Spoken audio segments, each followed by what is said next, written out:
so hello everyone it's me लिन आज चाहिँ म के गर्दैछु भने आज चाहिँ म मासु एसा तरकारी बनाउन गइरहेछु फर्स्टमा मैले मजाले यो कराई हालेँ आगो बसालेँ त्यसपछि मैले मासु फुकाल्न लाएर बल्ल बल्ल फुकालेँ हैन त्यसपछि टक्क लाएर कराईमा मजाले हाल्दियो कर गर्दा भनेन सुरुमा किनकि बोइल गर्न लागेको थियो नि त त्यसपछि बेसार हाल्दियो मजाले मिक्स गरिदियो त्यसपछि यतापट्टि आएर दाइसँग बसेर मजाले लसुन केलाउन थाल्यो केलाउँदा मेरो हात पनि कस्तो दुखेर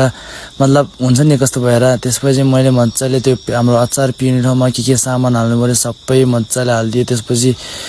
2 चम्ची हाम्रो के भन्छ त्यो नुन त हाल्न बिर्सिनु हुँदैन नि त त्यसपछि हालेपछि मजाले किल्जियो फर्स्ट टाइम भएर पिन नि नसकेर अनि त्यसपछि हाम्रो के रे गोलभेडा लिन गयो गोलभेडा मजाले पानी हालेर मजाले सब गरे हैन सब गरेपछि फेरि हाम्रो यो अचार ल्याउने ठाउँमा मजाले टकटक काटेर त्यसपछि फेरि 1 बाइ 1 लाई मजाले मिक्स गरेर हैन अनि मिक्स गरेपछि सँगै मलाई दाइको छोरी देखाउन मलाई हेर कति क्यूट रहेछ हैन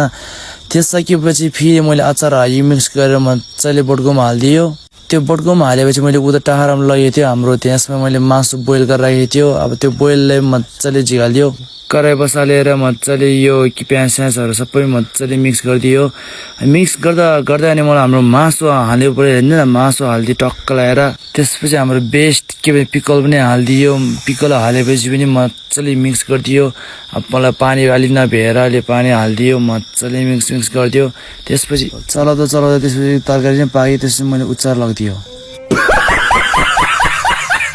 अनि उचारले यतै भएपछि मैले के शब्द भन्न मन लाग्यो सो गाइज मैले आज बनाएको भने यति नै हो अब मेरो फर्स्ट टाइम हो कस्तो हुन्छ होला